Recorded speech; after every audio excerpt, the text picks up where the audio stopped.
Hello. We're back. We are back. Time to find out who's dead. Oh my god, I'm scared. You should be. So where we last left off, we got the flash past of everyone who was there, a whole bunch of people in a church, whatever that was. Yeah, all the 19 people who are alive right now. I have no idea what that is. Also, yes, we did see the 7 siblings and Beatrice, so 8 all up in some church-looking place. Did Hideyoshi speak in that scene? Yeah, he did.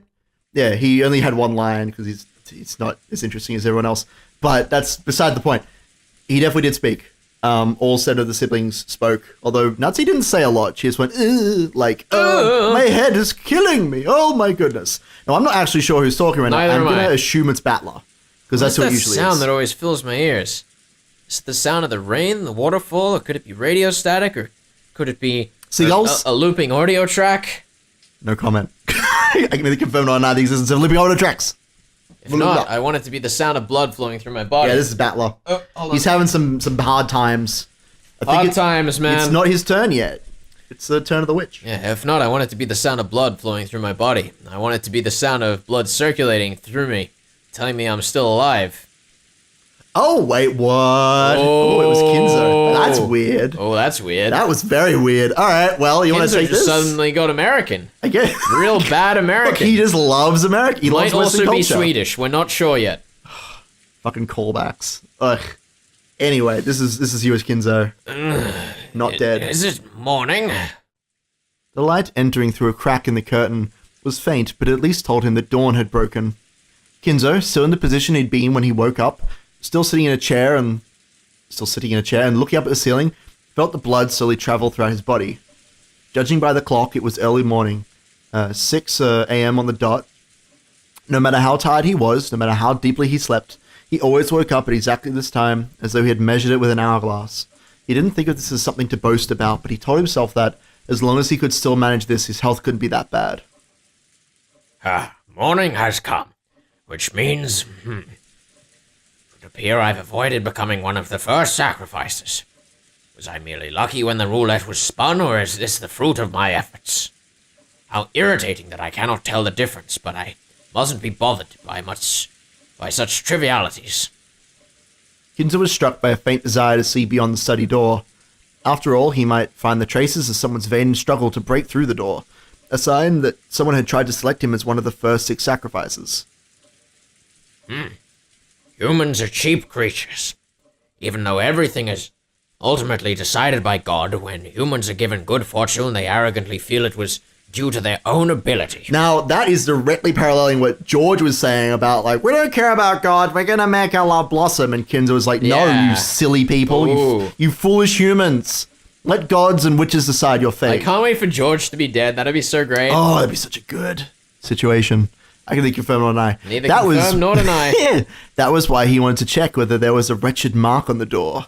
The very desire was human, and that was why Kinzo did not check. He often rejected desires that came to him because he was human.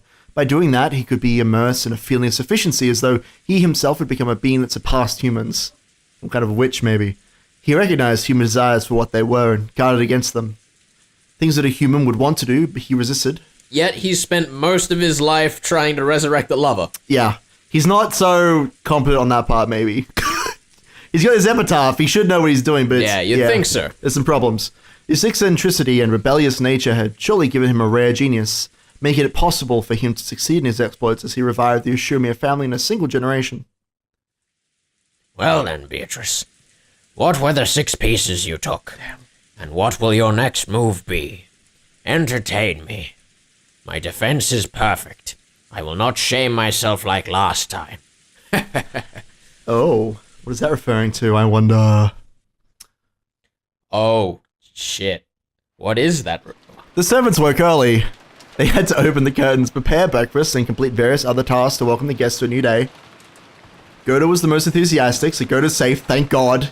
During the family conference, he had been told to concentrate his efforts, especially on cooking. So we know right out the gate that it's different. It's different. Goto is not dead this time. And he'd been specially exempted from several tasks that servants normally must do. Goto, who was a show-off, seemed to be feeling particularly superior because of that. He let Genji and the rest prepare the rest of the mansion and worked to making breakfast in the kitchen. It's good. He can't lose in the kitchen, so it's all working out pretty well for him. Genji split the work with Shannon and Cannon, and they carried out various tasks. Oh my god, Shannon's alive. Yep. Those two are alive. Shannon headed to the dining hall and knocked. Last year, the family conference had continued into the early hours of the morning. It wouldn't have been odd if this year's conference had done the same. Considering the possibility that they were still having a discussion inside, she knocked. But there was no response, so she opened the door and said good morning.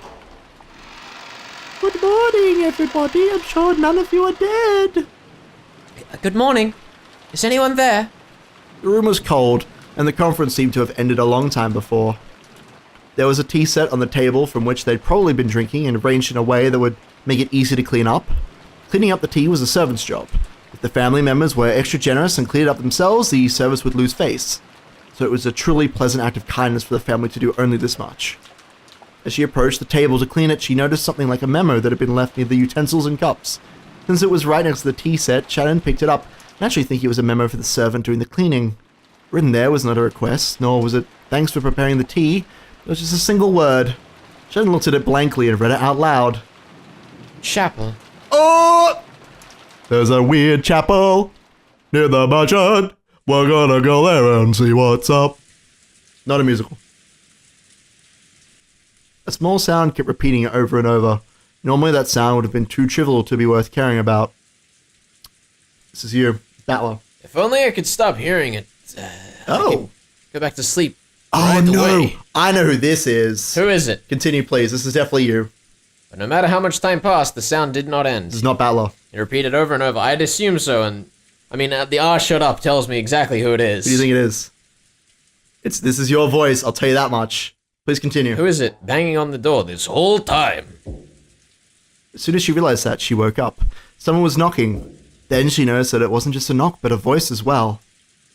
Rosa Summer, Rosa What? Summer. I'm disappointed. Yeah, Rosa. Good Why does morning. Rosa say? Nah, it's Jessica's line is to shut people up. This is true. It's sad. Disappointed. Still, this is Rosa. Wait, I'm coming now. It had been Genji's voice. Looking at the clock, it wasn't even 7 a.m. yet. It was clearly too early to wake the guests. Did something happen that was bad enough to cause this? She felt her sleepiness increasingly fade thanks to this premonition of misfortune. Though Genji was a servant, Rosa had known him since her childhood days, so even though she was slightly defenseless in her pajamas, she opened the door a crack and answered. Are we gonna get Rosa in pajamas? It's a bit more than a crack, I feel. Good morning. I apologize for waking you this early. Did something happen? Yes, actually at the chapel, Genji whispered something into Rosa's ear. Whisper, whisper, whisper. Whisper, whisper, whisper. For a second, it seemed Rosa couldn't understand what she'd been told. After having it repeated several times, she realized that apparently something strange had happened. Rosa closed her door for a second, changed her clothes quickly, and followed Genji towards the mansion. Not to the chapel? Come on. It's alright, we'll get there eventually. The chapel requires some explanation. It wasn't in the mansion, but in a grove behind it, a short walk's distance away.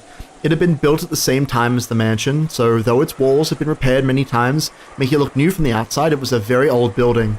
Rosa dashed through the rain along with Genji. Just like the previous night, the rain was falling in earnest. There it is. Eventually the chapel came in... Hold on. The chapel? Did that What? not say... What? Okay, it said a grove behind it. I'm sure the grove is there. It's I just not thought very it said big. It's fine. small grove, and I was gonna say small. It's a very small chapel. It can only fit about 7 people at a time. Wait, hold on. I didn't finish that line. Didn't you? No, I definitely did not. Ugh. Scroll back. Eventually, the chapel came into sight from beyond a thin grove. Just looking at it from the outside, it seemed a place of dazzling beauty where a pair of young lovers might want to get married. Oh god. However, Kinzo apparently viewed it as a very sacred place, so Rosa and her siblings had been given strict instructions not to approach it unnecessarily. Even though they were all grown up now, approaching the chapel for any reason would still make them feel guilty, and also afraid as if their father might get angry and hit them in the face with his wooden sword. The servant silhouettes could be seen in front of the chapel's entrance, Goda, Shannon, and Cannon, which meant that all of the servants in the morning shift had gathered. A short while ago, Genji had spoken to Rosa, telling her what the situation was. However, without laying eyes on it directly, she definitely hadn't been able to understand. It was probably the same for all the servants gathered here as well. Without seeing it with their own eyes, they wouldn't have been able to understand what was going on. Oh, look at that. It's a little magic circle there.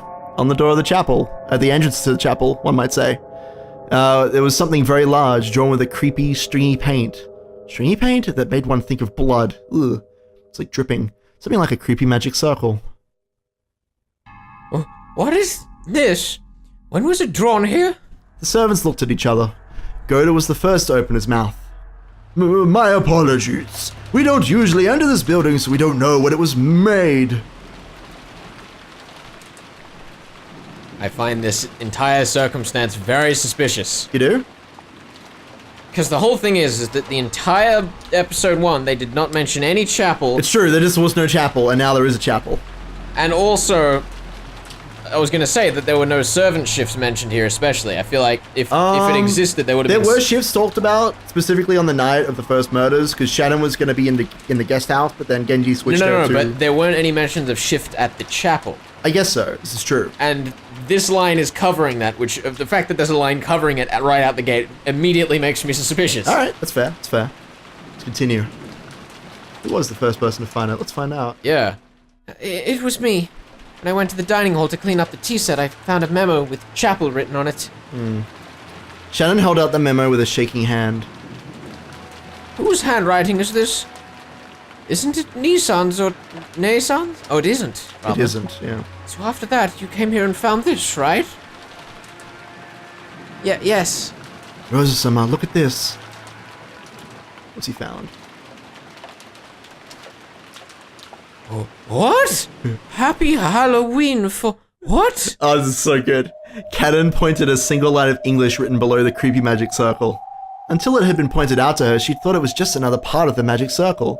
There, the following words were written in English. Happy Halloween for Maria. Happy Halloween for Maria. This creepy magic circle was for Maria. Happy Halloween. Yay! Yesterday, only one person said Happy Halloween to Maria. The key phrase matched. It was the Golden Witch, Beatrice. What about Maria? She should be sleeping with her cousins, right? Did you check? My apologies, we just now realized that Maria-sama's name was written there. We still have not checked. Quickly. What are you doing? I'll go check on Maria and come back. Tell Kraus, Nissan, and the rest too. After that, follow their instructions.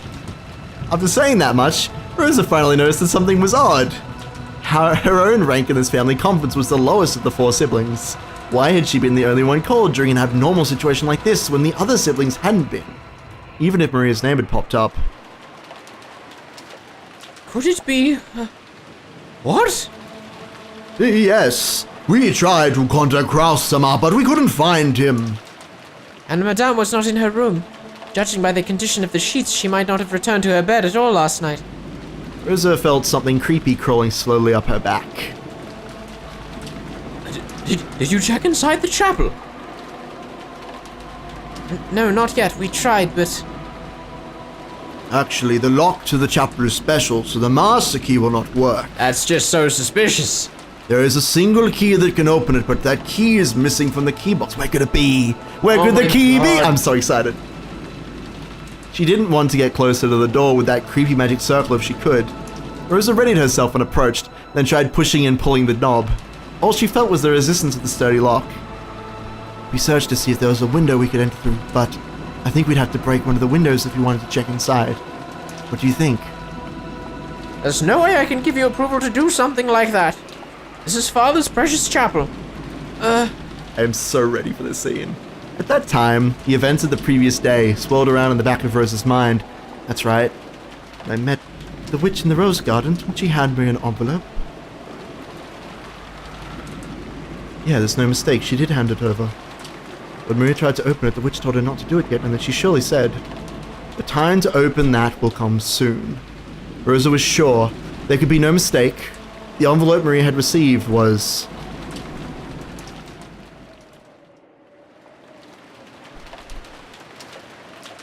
We're traveling to the guest house. That's the mansion. No, this is the guest house. You have to trust me. After dashing back to the guest house, Rosa approached the cousin's room while hiding her footsteps. Nailed it! Oh, Softly- right, sorry. Softly open the door. The confusion came from the fact that when they showed the house before, I was Right. thinking Maria was coming from the mansion. No. This is Okay. Rosa dashing to the guest house. Softly opened the door and peered inside. Let's go. This is it. On the inside, she could hear the healthy snores typical of young people. There were 4 children, and Maria was there, sleeping soundly. So we've seen all the servants, we've seen the 4 cousins, we've seen Rosa, we've seen Kinzo, have we seen Nanjo? Or Kumasawa? I don't think so. And we haven't seen any of the other 6 siblings. After breathing a sigh of relief, she entered the room with quiet footsteps. She was after Maria's handbag, which was resting on the sofa. Maria always liked carrying her treasures around with her. She was probably emulating how her mother always carried her makeup with her. Of course, she was just imitating her mother, so everything on the inside was junk. That's pretty rude. In Maria's case, it was full of small, creepy, occult items, notebooks describing things of that nature, and so on. Rosa had never been happy to see her daughter walking around with things like that, which weren't girlish at all. However, trying to force Maria to stop had resulted in a big fight, so she decided to let it be. And there's this letter here. Here, this is it. A Western envelope with the crest of the gold eagle. When she took it out of the bag, she realized there was a heavy, vaguely cylindrical object inside. She could tell by its feel and its weight. There was no doubt this was a key. After turning around and checking that Maria was still sound asleep, Rosa tore open the envelope and the contents spilled out into her palm. It was a key with an old and intricate design. Rosa gripped that key and dashed out. Rattler seemed to have noticed that sound, but after grumbling and turning over in his sleep, he started snoring again.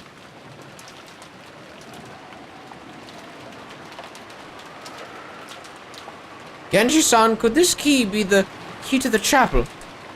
Where did you? Yes, that is the key to the chapel. Rosa approached the creepy magic circle once again and put the key in the keyhole. There was a strong resistance. After it resisted for a short while, it stopped resisting with a clunk. Then, squeaking with a noise that hurt one's ears, it slowly began to open. Are you ready for this? Is there anyone there? Her voice reverberated throughout the massive room. Of course, there was no answer. The chapel had a high ceiling, and the air was cold. And even on this rainy, unsettling day, it felt sacred for some reason. The servants timidly followed after Rosa.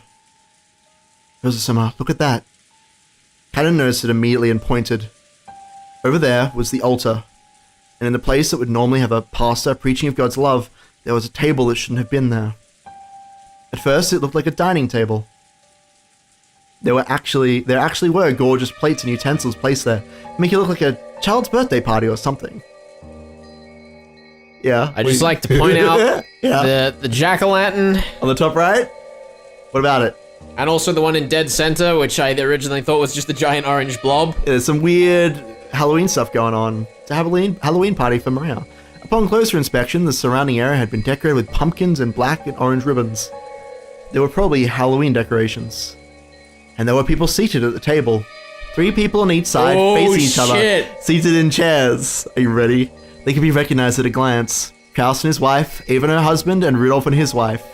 But if you wanted to be sure, you'd still have to go even closer and check. Oh, here we go. Because they seemed almost like dolls. Rosa and the rest had opened the door, entered all at once with the sound of many footsteps, and called out, asking if anyone was there.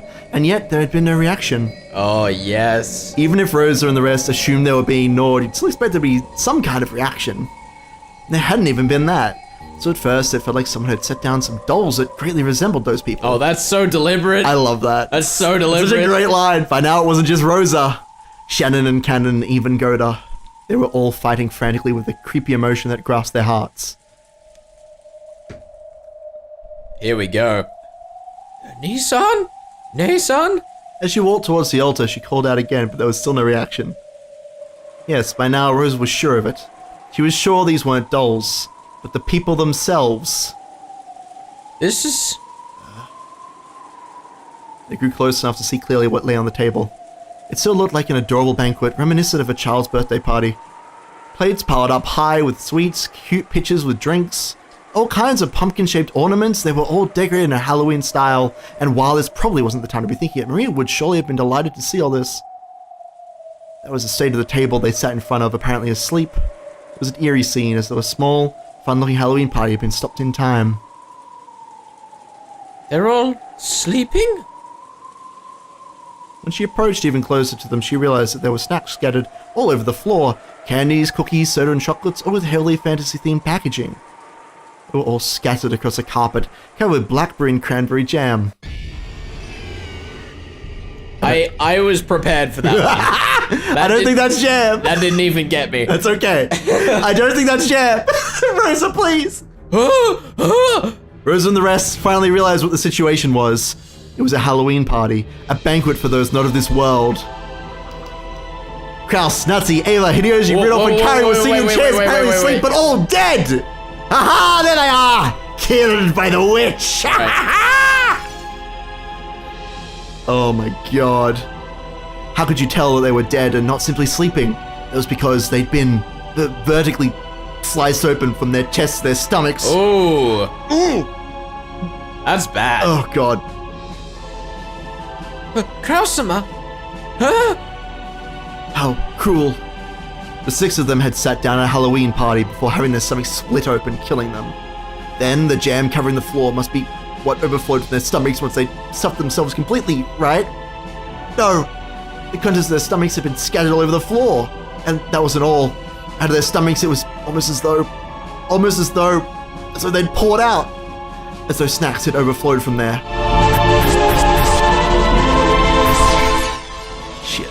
Candies and cookies, soda and chocolates had poured out, stained with blood, and had scattered across the floor. What could have happened to cause this? It's almost as though their stomachs were stuffed full to bursting with sweets, and all poured out when their stomachs split open. Ugh. Rosa remembered a certain shocking meal, a turkey that had been served at her own birthday. When it had been cut open with a knife, out flowed one of her favorite foods. But since she hadn't been told what was inside, the deep, deep red ketchup omelet rice poured out like bloody maggots. That is a very strange favorite meal. Pulsing, dripping, slimy, pulping, squelching.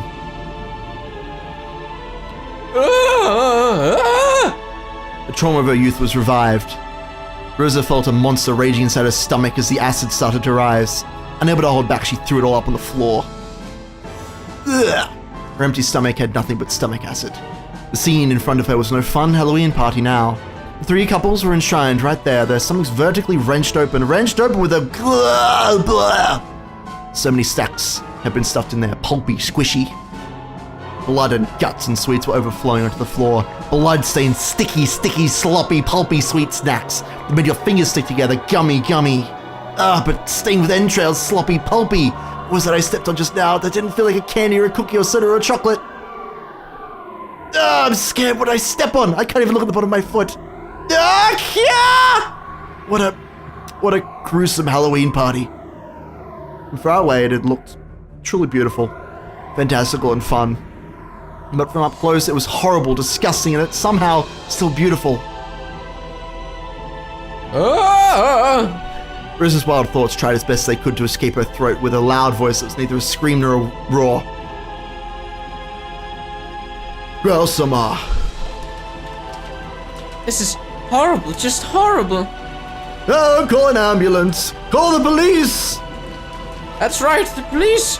Police. If the words so tied to reality hadn't come out of Goda's mouth, Rosa and the rest would probably have found themselves unable to escape that nightmarish party even now. But it wasn't because they thought the police might be able to do something. If they didn't keep yelling about the police, it felt as though another seat might be set up at this demon's party and given to them. Their own chests felt like they were expanding unpleasantly from the inside, rumbling, churning, and it was surely because candy was about to overflow from their stomachs. Rosa, once again tortured by a desire to vomit, threw her stomach acid up on the floor. And then she searched to see if there was any candy in it.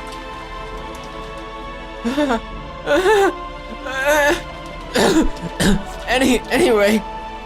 Rosa coughed violently again, forcefully spitting out the stomach acid that had been burning in her throat. She realized that by now her whole body had been covered in a filthy sweat. Kenji-san, Shannon, please contact father and ask for instructions. Yoda-san, go with Cannon and call the police. And have Dr. Najo come here. Why even bring Dr. Najo here? It's a bit too late for medical care. The servants accepted their orders and dashed outside. After watching them leave, Rosa once again stared at her siblings with whom she'd spent good times and bad and their partners. Though there could be nothing more tragic than this scene, for some reason she was tempted to describe these fantastical deaths as beautiful. I think this is a good time to go read the tips. That was fucked up. That was pretty brutal. Yeah. They just, ate a bunch of candies and their stomachs exploded. It's fine. Oh, God. Perfectly normal. Yeah. Anyway, let's go to the tips. Do you want to take these? Take each one for our character. Oh, sure. Shiromir Kraus. His corpse was found in the chapel. The direct cause of his death is unknown, but it seems his stomach was cut open and his intestines pulled out after his death. On top of that, sweets and candies were packed into his stomach. You didn't read the last bit. Happy Halloween. Oh, welcome, Maria. Happy Halloween. The best bit. Her corpse... sorry. Shiromir Natsuhi. Her corpse was found in the chapel. The direct cause of death is unknown, but it seems that her stomach was cut open and her intestines pulled out after death. On top of that, sweets and candies were packed into her stomach. Didn't I tell you? Stomachs are packed full of candy.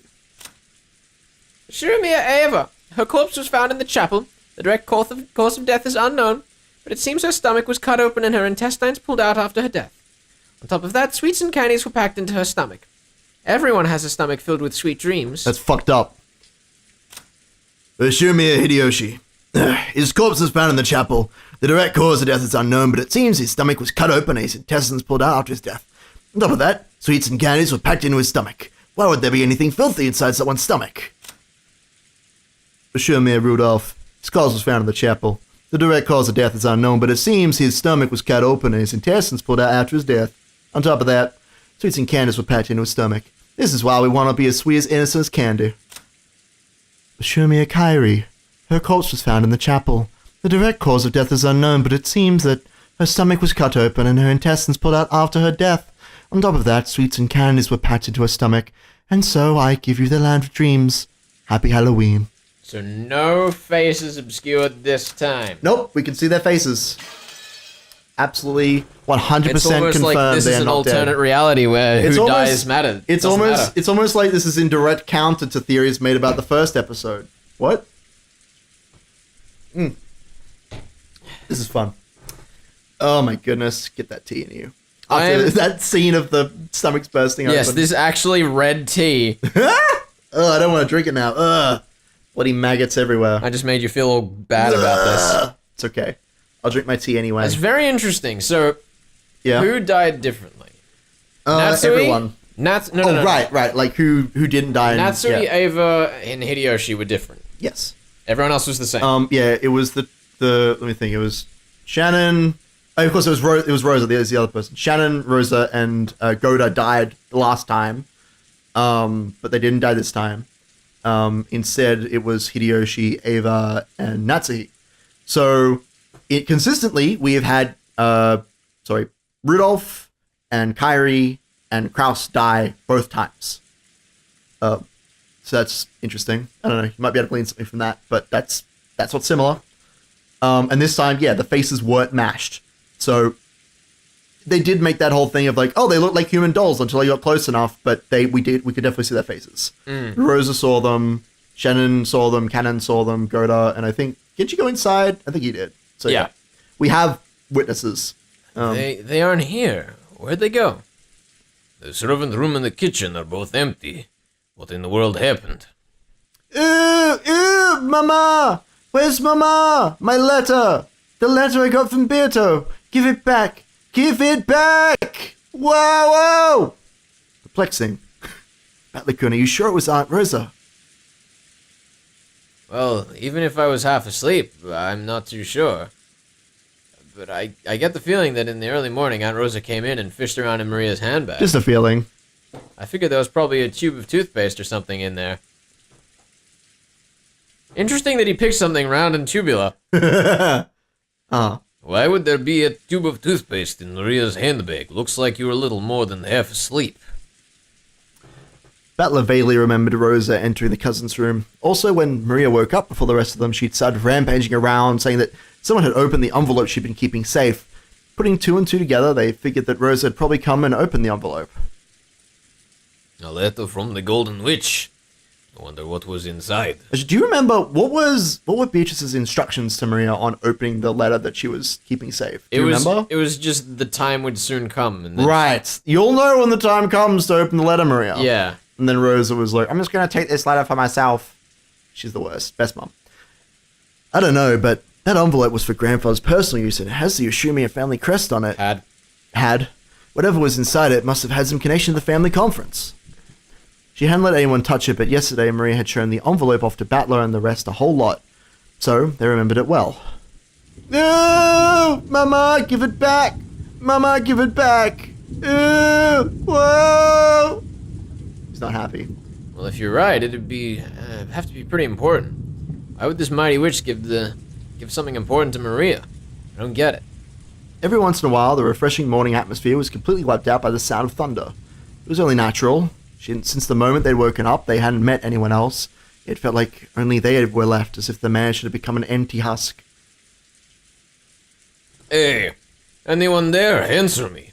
Jessica called out into the hallway, and eventually an answer came back. It came from the entrance hall. Kumasawa? I can hear you. Has something happened? No, it's Dr. Nanjo. Close. Thank goodness.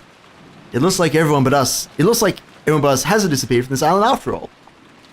Dr. Nanjo, good morning. Sorry, but do you know where our parents went? Dear me. I only just woke up and came here, you see. I have no way of knowing for sure, but let's see. It was only natural. That was a very forced line. You think so? Yeah. Just like Yeah. I have no way of knowing for sure. Right. It was only natural. Nanjo was a guest just like the rest of them. He'd come just now to pass the time in the parlor until breakfast. Ew! Dr. Nanjo, Mama took it. Mama took my letter. Give it back. Ew! Mama buried. Mama Maria. Maria buried her face in Nanjo's plump stomach, sobbing and crying. Nanjo could nothing but be bewildered by this ruckus so early in the morning. Someone's running this way. Jessica. Someone's coming. From down the hall, they could sense people running hurriedly. They saw Gerda and Cannon coming towards them. Normally it would be disgraceful for a servant to run inside the mansion, and yet Battler and the rest didn't even think to question that now. Maria's sobbing had become so unmanageable they wanted to ask anyone where Rosa was, but the two servants seemed to have bigger things on their minds than Jessica, who was waving at them. Gerda flew into the servant room, and when Cannon noticed that Nanjo was there, he bowed and approached the doctor at a quick pace before whispering something into his ear. What did you say? Rosa-san did... Yes, I will guide you, so please accompany me. Understood. This way. Without saying anything more than that, Cannon finally noticed Jessica and bowed to her. But he wasn't calm.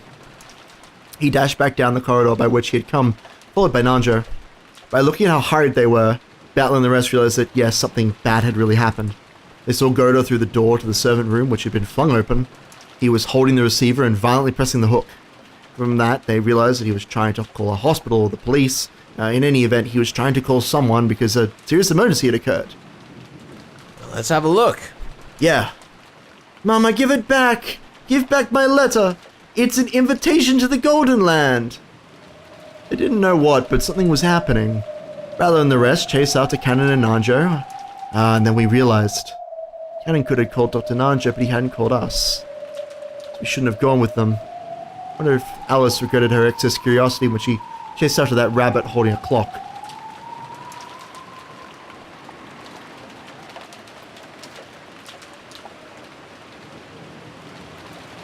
And they still went anyway. Yeah. Dummies. You don't want to see dead parents. I'm assuming this is Rosa. I should say. Yeah, no, you mustn't go in. You mustn't look. Jessica, no. Yep. No! Mother, father, what happened? Ooh!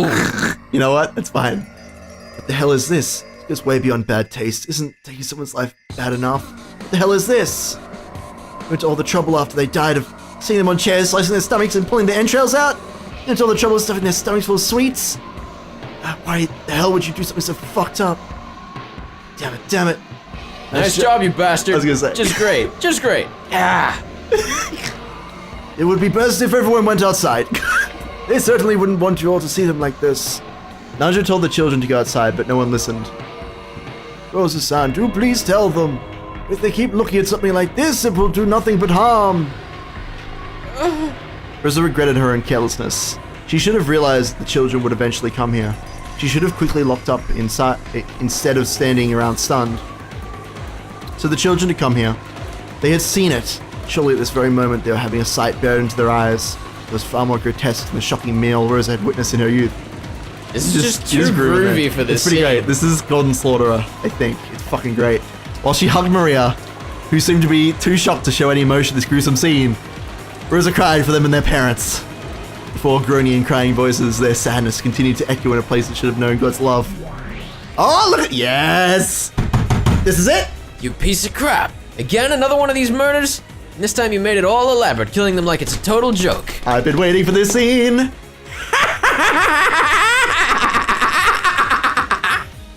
I was rather hoping you'd thank me, not crowd in grief. Thank you? Did you say I should thank you, you old bitch? Damn it, if there's something wrong with your ears, I'll cut them both off so you can hear better. I should have to see that insane way of killing and say, oh, thank you very much, Beatrice. I'll beat your brains out. Damn straight. In the last game, you lamented the fact that you couldn't see your parents' faces after they died, yes? So this time I left them, didn't touch them. Take a good look, for without a doubt your father and the rest have been killed. Really, what a nice treat. I'm so fucking happy.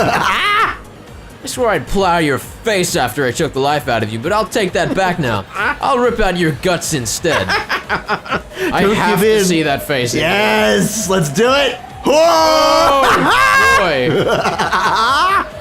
Don't give in to emotion, don't stop thinking. My game has already begun, right? So this is basically confirmed Battler is third person witnessing all of this? Absolutely. Having a good old conversation about it, I decided to leave you neat and tidy corpses this time. Do you know why? When you denied my existence in the last game, you used this line of thinking, oh, what was it? Their faces were crushed, so the identity of the corpses can't be confirmed. Therefore, we can't eliminate the possibility that the fake corpses were prepared to create an alibi. Weren't you thinking that, Battler? Unless that possibility is denied, a human culprit theory can still be built. What did you say? So, Battler, is it okay to leave the examination of the corpses to Nanjo? Isn't traditional in mystery novels for the doctor who performs such examinations to be an accomplice? Then don't leave the examination to him, do it yourself. Make completely sure that without a doubt the 6 corpses are the 6 people that are supposed to be, and that they really, really are dead and not just pretending. If you wish to confirm that your father and mother have been killed by having their stomachs cut open and their entrails pulled out, you'd better stick your hand inside their stomachs and feel around.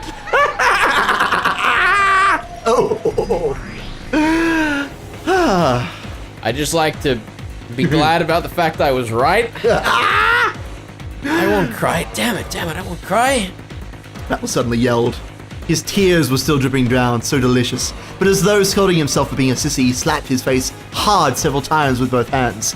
Even so, the tears still wouldn't stop. However, he felt a hot blaze in both his eyes. Whoever's responsible for this piece of work, I'll make them pay back their debt completely. So this isn't the time to cry, I gotta think about what to do. It's useless, it's all useless. Dumb it up. If you've got enough time to cry, then think. This is no time to let yourself cry. Rather than genuine anger, maybe it was more of an evasive anger that blurred out his sadness. However, he gave a little courage to George and Jessica, who'd been crushed by their sadness. That's right. Even if we cry, it won't change the reality of what has happened. Damn it, damn it, damn it, damn it, damn it, damn it, damn it, damn it, damn it, damn it, damn it. You're right there. Then what should we do? What should I do for Mom and Dad's sakes? Rosa-sama I have returned. Yoda-san, what happened with the police? What did they say to do? Did they say when they think they'll be able to get here? As to that, it seems the phones have broken down. I also tried the emergency wireless, but, maybe it's the weather, but that isn't working either. Oh. What did you say? So we can't contact the police? It's that person. They did something to the phone line, made it so we can't reach the cops. When she heard that the phones had broken down, Jessica immediately decided that it was the work of that mysterious guest.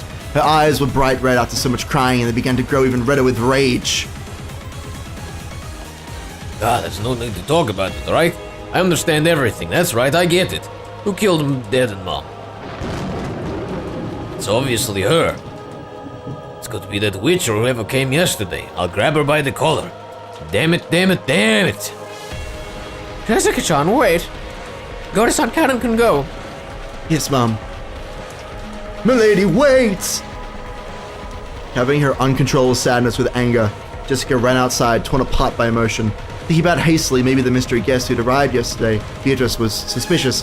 However, in that instant, there was absolutely no proof that she was the culprit. At this moment, she's just another guest, no more, no less. So Rosa, making an adult decision, was forced to stop Jessica in her rash rampage. Yoda and Cannon picked up on this immediately and chased after her. Did the guests that no one invited, Beatrice, be the culprit? I understand how Jessica feels. I wish I could think that too.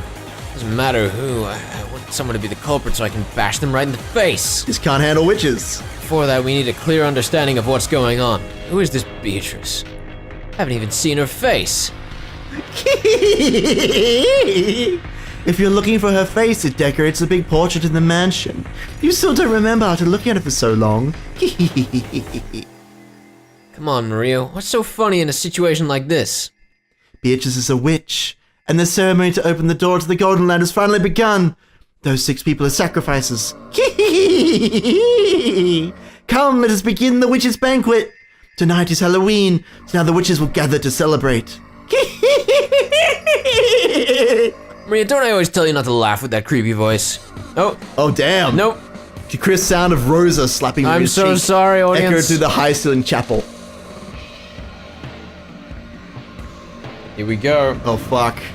I just am waiting for a thing. It's gonna happen. I'm so excited Ever since whatever this thing is. Ever since it started raining yesterday.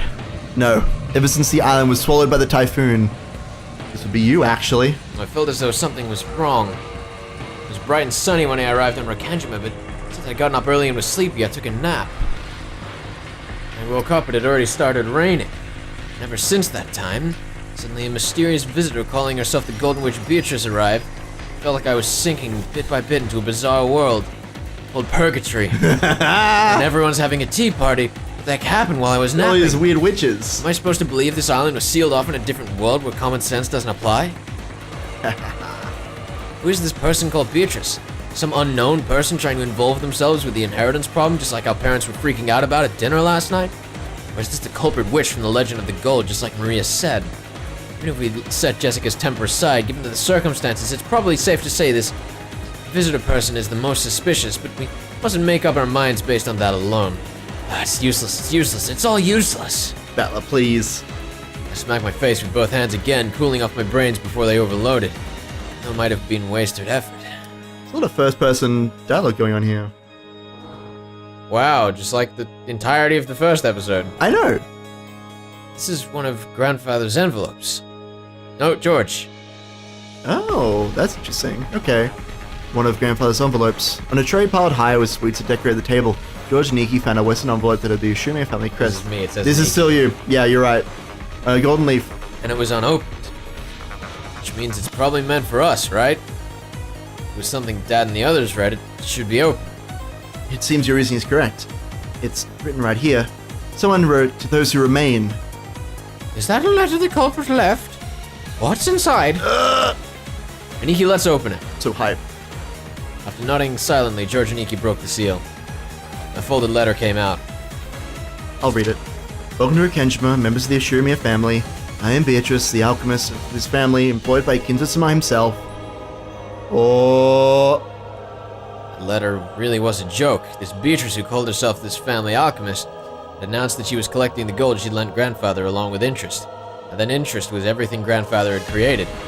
Since this tragedy was right before our eyes as this paragraph was being read aloud, it clearly wasn't referring to the wealth that Grandfather had built up. It was literal. Everything that Grandfather had created, in other words, all of Grandfather's descendants were included in the interest. Bastard. What a screwed up contract! Lives as interest for gold, you say? That's almost like a contract with the devil, isn't it? I think this makes you look more like a witch. Don't make me laugh. I'm laughing. Special clause. However, if someone is able to discover the hidden gold of this contract, you just must abandon these rights for all time. Kinzo-sama has already publicly displayed the location of the hidden gold within the epitaph under my portrait. In other words, it's something like this. These murders represent her collecting interest, then she's telling us to try and find the gold she gave Grandfather if we wanted to stop. And she's also saying that the secret point to the gold is hidden in the portrait epitaph. So basically this is a letter of challenge from the witch. Yeah! While we're here, I'm assuming it just popped up. That was the letter. Yes, the witch's letter. I believe it's the same as the one in the first episode. I don't think there's anything... Yeah, I'm anything assuming different. that's why they skipped over it. Yeah. If there are any differences, they'd let us know, I'm sure. Yeah. Yeah, cool. Don't let the epitaph now. This is hardly the time. People have just been murdered. Oh my god. So basically, this is a letter of challenge from the witch. She's telling us to try solve the code that points to the hidden gold if we can. And if we can, she'll keep collecting the interest as planned. I'll beat you to death. Bring it on. But Batlakun, look. Table was covered with sweets, so even though those things were right out in the open, we just... No, this is definitely you. We just assumed they were sweets too. And come on, you could see them a lot, right? Oh shit! You know, those boxes of chocolate shaped like gold ingots. Chocolate. This is no box of candy, it's the real thing. This is a real gold bar. Inscribed with the crest of the one-winged eagle. I heard Mother talk about this earlier. This is a gold bar from Grandpa's Legend of the Gold. Gold ingots weighing a full 10 kilograms, so all 3 of them were piled up in the very center of the table. It's where a cake would be placed if it was a birthday party. In other words, this was, without a doubt, the birthday cake of the party known as the family conference. These are really 4 nines quality ingots. It's worth about 60 million yen. Dumbass! That's too cheap. Our parents have been killed and all you've got is this pile of just 60 million yen in gold? They're gonna run. Don't take us for fools, damn it! So it has begun, Beatrice. It's not like anyone can solve this riddle anyway, so Beatrice will definitely win.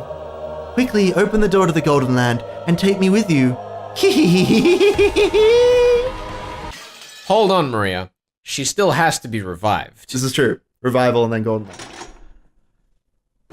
That wasn't what I was waiting for. Get ready for the next episode. Shit's about to go down. No, the next part of this Next part of this episode, shit will go down. Oh boy. Oh whoa, hold on. I know that this is meant to be the next video. Yes. But did we actually just get a proper animation for a door opening rather than that squeaky shit? I think we did, yeah. We definitely That's did. astounding. It's very strange. I don't know. I wonder what's going on. Anyway, what? You want to talk a little bit? We want to talk about, I feel like you have some thoughts you want to get out before we move on to the next part. So I remember in the episode first 2. episode, Yes. I pointed out that if the witch wins by default, it doesn't make sense that someone is fulfilling the portrait epitaph. You think so? That was what I said in the first episode, but it just occurred to me Okay. that Why? if each of the Twilights is not a date, but when people are killed, as it was in the first episode, Okay. then that means that the people do have to be killed to get to the ninth. Right. Okay. Sure. You think that the epitaph? Because you're talking about the epitaph. Talking about solving it right now is what you're saying. Yeah, because basically I was saying, I think in episode 1, this is not... I know what you mean. It's okay. But just so we're clear, in the previous episode of the game, Yes. I was Legend of the saying Golden Witch, that it yes. didn't make sense if the witch wins by default. Mhm. Why was the witch playing the game? I mean, because it's fun. Yeah, I mean, I guess, but I mean, that was something that was talked about between, who was it? It was Kinzo and Nanjo talking about the goal of chess, and Kinzo was all, it's to outwit your opponent. And then Nanjo was like, what if it's fun? What if it's just for, like, passing time? I don't know. I think that what that's supposed to indicate to us is that the witch is just doing this for fun. Really? Like, yo, Battler, I want to challenge you to an eternal game of horseshit. Try and deny witches. yeah. Yeah. I don't know. What do you think about that? You think that's plausible, or do you disagree? I mean, that makes sense to me. I was just gonna bring up the fact that it had at last clicked in my head that we still needed 8 Twilights of Death to happen before the witch revives. So the witch is still playing to win, even if she wins by default, which is very strange to me. Well, I mean, what would happen if she was like, yo, I win by default at the end of the game or whatever, and she just didn't kill anyone. She was like, I'm just gonna sit, like, I don't know, in the chapel, maybe, because we didn't see the chapel last game, so it's plausible. Maybe she just sat there, and, I don't know, they just died from magic, I guess. I don't know. Yeah, I think that's the other thing that doesn't make sense to me about the whole chapel thing, Yeah? is that when they're talking about where a 19th person possibly could be, They don't think of the chapel they in the don't first think of the episode? chapel in the first episode. That is a bit weird. That is very suspicious to me. Do you think that maybe the chapel... Because this is like... You think that this is like a different retelling of the story, but with magic, so maybe the chapel I think this is doesn't Beatrice exist. trying to say what happened, and the inconsistencies are supposed to be important. Sure. And I feel like the fact that there is a chapel is a major inconsistency with intention. Okay. What do you think the significance of that is? I'm not sure yet. Okay. I mean, clearly the significance is that maybe the chapel doesn't exist in the first episode, which tells us that, you know, this doesn't make sense in the scope of what we consider real. Yeah. But then again... What is real, though? Yeah. Anyway. I mean, we were talking about, between these recording sessions, the idea of throwing premises out the window, because I was saying...